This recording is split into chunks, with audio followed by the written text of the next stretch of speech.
Welcome back to When Harry Met Board Games, where we feed our people with relatable content, and our victory condition is your satisfaction. I'm Harry, and today we have another unboxing. Today I'm going to be unboxing this game right here, Middle-earth Quest. And this game here was originally designed by Corey Koneska and Christian T. Peterson with the help of Tim Urin, and was designed by or published by Fantasy Flight Games.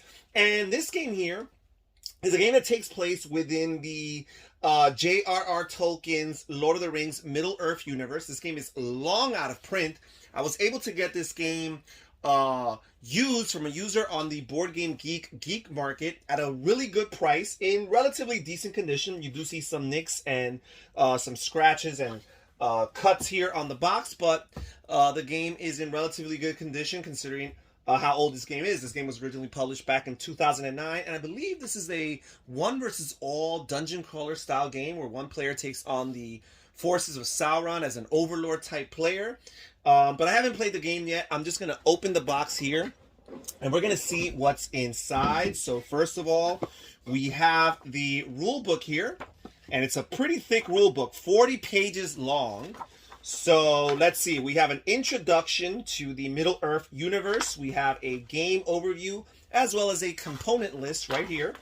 And then here we have some images of all the different types of cards and components that you will find in this game, tokens and such. We have the anatomy of the game board right here. And then we get started here. It tells you the number of players. The object of the game is for Sauron or the hero players to advance their story marker to the final space on the story track and complete the requirements on their mission card. Okay, so number of players, Middle-earth Quest supports up to 4 players, with 1 player taking the role of Sauron and the rest taking the role of heroes. So I guess there can only be up to 3 heroes in this particular game.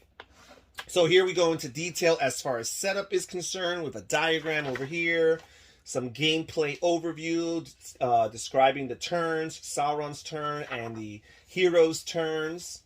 Okay, we talk a little bit about the anatomy of plot cards, hero decision making, the example of placing influence. Very thorough rule book, pretty large even by Fantasy Flight's standards. I guess nowadays Fantasy Flight would have probably divided this into 2 books, probably a rule book, a smaller rule book, and a reference book separately.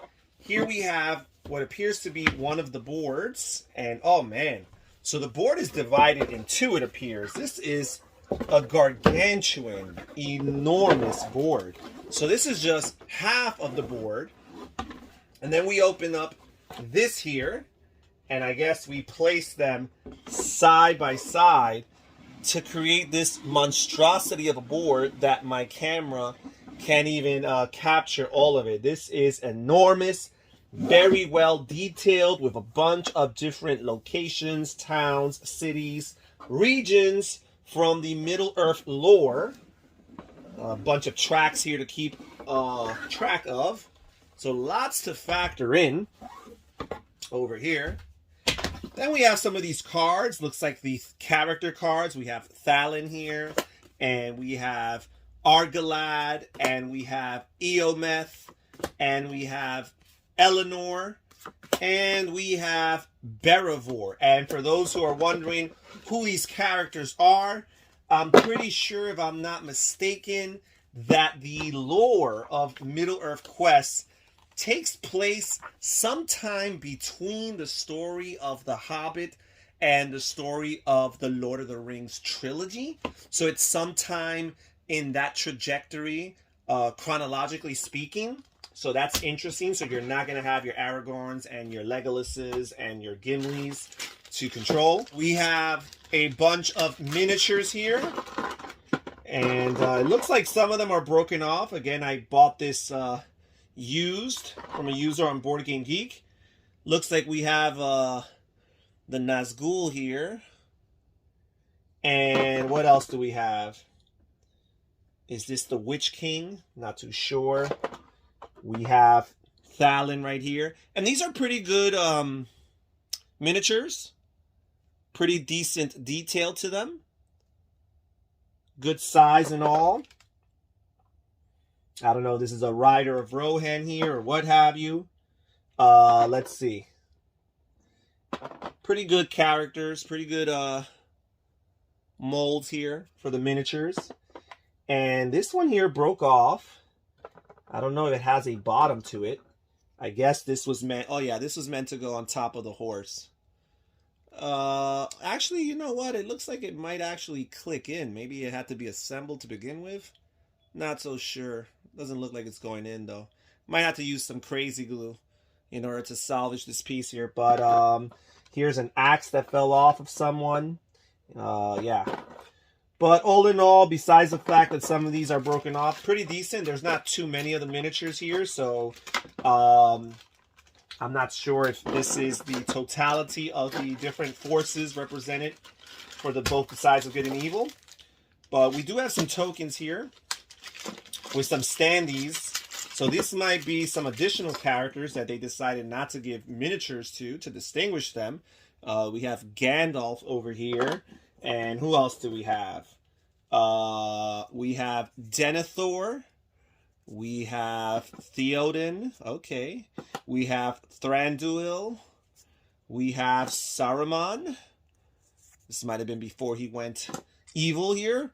We have Daein II. We have Boromir. And we have Aragorn here. Okay. So we do have some more familiar characters. Again, I still think that, if I'm not mistaken, this takes place sometime in the interim between the Hobbit story and the Lord of the Rings trilogy. And here we have a bunch of cards. So first of all, we have some of these larger, typical sized cards here. And don't know what they represent. Perhaps some events. It looks like some locations here. We have the Shire. We have Grey Havens, we have the Bree here, and we have the Old Forest, and another Old Forest, and Enedwaith Plains, and Tharbad, any location in Enedwaith, any location in Enedwaith, any location in Eriador. Okay, any location. So I guess these are events or actions that might pertain or relate to particular locations on the board. So lots of cards of that type right there that are associated to locations, and these are their backs here. Okay, and then what else do we have? We have some of these look to be character cards, perhaps. Yeah, so each of the different characters have potential quests that I guess they're trying to complete in order to accomplish their objectives. What else do we have here? Some other location cards. Rivendell, Lothlorien, Fornost. Here we have a bunch of cards. More cards. Okay, so it looks like we have some cards for the bad guys. Their starting plot, the rise of the Uruk-hai, the orcs in the mountains, a broken line of kings, Osgiliath invaded, Denethor falls into madness, Saruman falls to corruption. So I guess this is the time period where Saruman goes to the dark side. Wormtongue taints Theoden. So this is when Theoden got possessed here. A dark messenger. So I think this is really cool. It's kind of like a precursor, a prequel almost to the actual Lord of the Rings story. We have the urgent summons. We have when Smeagol or Gollum here escapes from Mordor when he was tortured. So we have that. Really cool. If you like the Lord of the Rings story, you might like that. And it looks like we have a bunch of other, I don't know, event cards. Betrayed, An Evil Fog, Flocks of Crabane. His arm has grown long. His arm has grown long. Seafarer, Feel Fowler, Dark Promises. Okay. What else do we have here? So we have more of these location cards. Edoras, Minas Tirith, the Woodland Realm, Erebor, Fornost. Okay. That goes there. Some of these cards over here. Okay, these look like the different potential monsters, perhaps, and it has their special abilities. Like the Balrog here has fear as a special ability; he instills fear. And Balrog here also has some stats. You have fortitude, strength, and wisdom. The Balrog here has no wisdom at all, right? And not too much wisdom for most of these bad guys, right? The forces of evil don't have too much wisdom. So what else we have? A Warg Rider, the Uruk-hai, the Dunlending, the Southron, the Barrow White, the Orc, the Snagga, the Agent, the Creebane, another Balrog, the Oliphant, instead of elephant, the Oliphant, the Cave Troll, the Huorn, Giant Spider, and yeah, that's pretty much it. Okay, good options for these bad guys here. So what else do we have? We have a few more of these event cards. Creatures of the Wild, the Ithel Stone, they are terrible. The Lidless Eye, the Black Breath, I should say. Winter Storm, Grievous Loss. Okay. Let's see. We have these cards here that have 3, 2, and 1. Maybe this corresponds to different acts in the game. Not so sure if the game is divided by acts. Looks like it might be. Gandalf here visits Frodo. So it starts at the beginning of Gandalf's visiting of Frodo here. Arwen's message to her beloved. The courage of Erkenbrand. The Dunedain guards the Shire. Okay. Eomer and Eowyn are orphaned. The thieves of Tharbad. Okay. Trust and friendship. Tempted by power. Messengers of the Stormcrow. So yeah, we've got all of these different cards. So these are the larger cards in the game, and there are tons and tons of these large cards, really. A whole bunch of them. And we still have to look at the smaller cards that the game comes with. Here are some of the smaller cards here. And there's a whole bunch of them too. And I'm wondering if these are like weapons and items and skills. And it looks like it. We have precision here, and we have the aimed shot, and we have earthquake and rush and sweep over here and smash.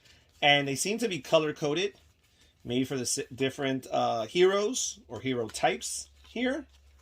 Range strike, strategize, poison arrow, aim shot, hack, reckless, parry, charge, okay, smash. So tons of these cards here, and not so sure why they have slightly different backings. Same logo here with the 2 blue circles and the 3 red ones, but slightly different colored backs here. Again, I'm not sure, but I imagine it might have something to do with the different heroes they correspond to. And a bunch of these cards with the green back here. And let's see here. Okay, so what do we have here? It looks like potential maybe upgrades that characters could gain. I don't know. Concentrate, hide, range strike.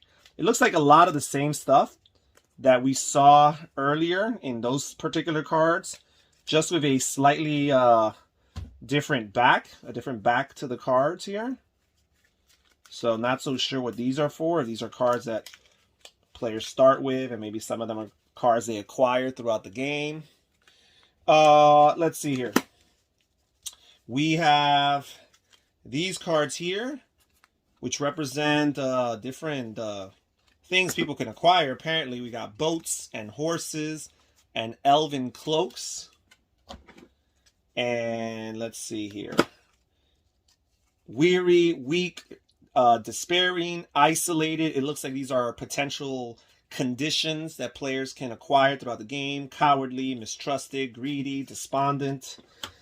We have here perhaps some events here. Is Dark Throne and Darkness bind them to rule them all.